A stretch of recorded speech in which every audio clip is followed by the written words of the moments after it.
लगातार घाटे में चल रही पाकिस्तान की सरकारी एयरलाइन पाकिस्तान इंटरनेशनल एयरलाइंस अब बिक चुकी है। आर्थिक संकट से जूझ रही पाकिस्तान सरकार ने पीआईए में अपनी 75% हिस्सेदारी बेच दी है। इंडियन करेंसी के हिसाब से सौदा 4,320 करोड़ रुपए में हुआ है, जो सरकार के अनुमान से कहीं ज्यादा है। सरकार को इस बिक्री से 3,200 करोड़ रुपए मिलने की उम्मीद थी, लेकिन उसे 1,320 करोड़ रुपए ज्यादा मिल गए। पीआईए के पास इस समय कुल 32 विमान हैं, जिनमें Airbus A320, Boeing 737, Airbus A330 और बोइंग 777 जैसे विमान शामिल हैं। लेकिन खराब मैनेजमेंट, भारी कर्ज और विमानों की कमी की वजह से एयरलाइन की हालत लगातार बिगड़ती चली गई।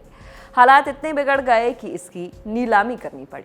अब बात की इसे खरीदा किसने है। पाकिस्तानी अखबार डॉन की रिपोर्ट के मुताबिक इस एयरलाइन को आरिफ हबीब ग्रुप ने खरीदा है। बोली में 3 कंपनियों ने हिस्सा लिया, लकी सीमेंट, एयरब्लू और आरिफ हबीब ग्रुप। एयरब्लू ने सिर्फ 848 करोड़ रुपए की बोली लगाई, जो सरकार की तय कीमत से कम थी, इसीलिए वह बाहर हो गई। तीनों ग्रुप्स ने पहले राउंड के लिए बंद लिफाफे में अपनी बोलियां जमा की। फिर आरिफ हबीब ग्रुप ने 3,680 करोड़ रुपए, लकी सीमेंट ने 3,248 करोड़ रुपए और एयरब्लू ने, जैसा कि हमने पहले भी बताया, 848 करोड़ रुपए की बोली जमा की। ये बोलियां बंद लिफाफों में दी गई और इस पूरे कार्यक्रम को सरकारी टीवी पर लाइव दिखाया गया। दूसरे राउंड में बोली की शुरुआत 3,680 करोड़ रुपए से हुई और हर बढ़ोतरी कम से कम 8 करोड़ रुपए रखी गई। लकी सीमेंट ने बोली बढ़ाकर 4,290 करोड़ की, लेकिन आरिफ हबीब ने 4,320 करोड़ की बोली लगाकर बाजी मार ली। इसके बाद लकी सीमेंट ने हार मान ली। रिपोर्ट के मुताबिक बोली जीतने के बाद आरिफ हबीब ने कहा कि पीआईए का निजीकरण देश में निवेश को बढ़ावा देगा। उन्होंने कहा कि पीआईए एक राष्ट्रीय संस्था है और इसके कर्मचारी काबिल हैं। उन्होंने भरोसा जताया कि नए निवेश से सभी कमियों को दूर किया जाएगा। आरिफ हबीब ने बताया कि पहले चरण में विमानों की संख्या बढ़ाई जाएगी और आगे चलकर मांग के अनुसार इसे 65 तक भी ले जाया जा सकता है। उन्होंने कहा कि कर्मचारियों को भरोसा दिया जाएगा और रोजगार के नए अवसर भी पैदा होंगे। प्रधानमंत्री शहबाज शरीफ ने भी इस मौके पर कहा कि सरकार ने पूरी प्रक्रिया को साफ और पारदर्शी बनाया है, ताकि किसी को कोई शक न रहे। उन्होंने कहा कि यह सौदा पाकिस्तान के इतिहास का सबसे बड़ा निजीकरण सौदा हो सकता है। उन्होंने उम्मीद जताई कि इससे देश को फायदा होगा और पीआईए को नई जिंदगी मिलेगी। अब सवाल है कि सरकार को एयरलाइन बेचने की नौबत क्यों आई।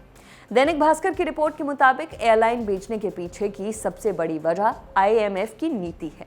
पाकिस्तान को आईएमएफ से $7 अरब का लोन चाहिए। इसके बदले आईएमएफ चाहता है कि पाकिस्तान में घाटे में चल रही सरकारी कंपनियों का निजीकरण हो।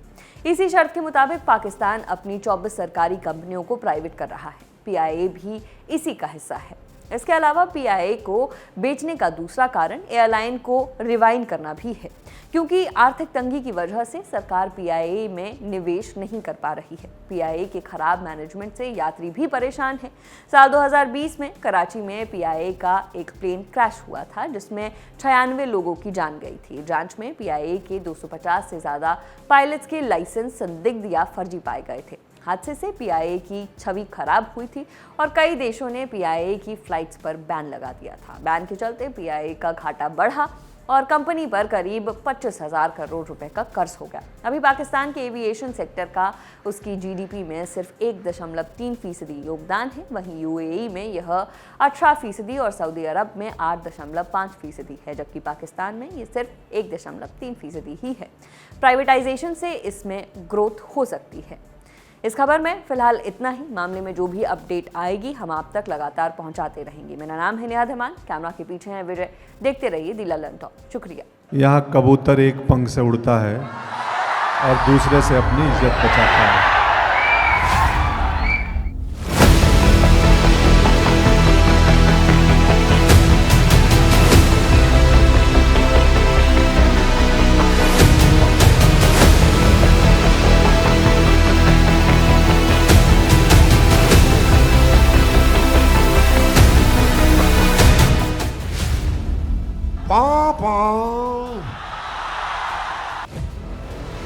रील नहीं, बिहार वाली रियल वाइब्स चाहिए तो 10 जनवरी को आइए बापू सभागार पटना, जहां सजेगा लल्लन टॉप अड्डा।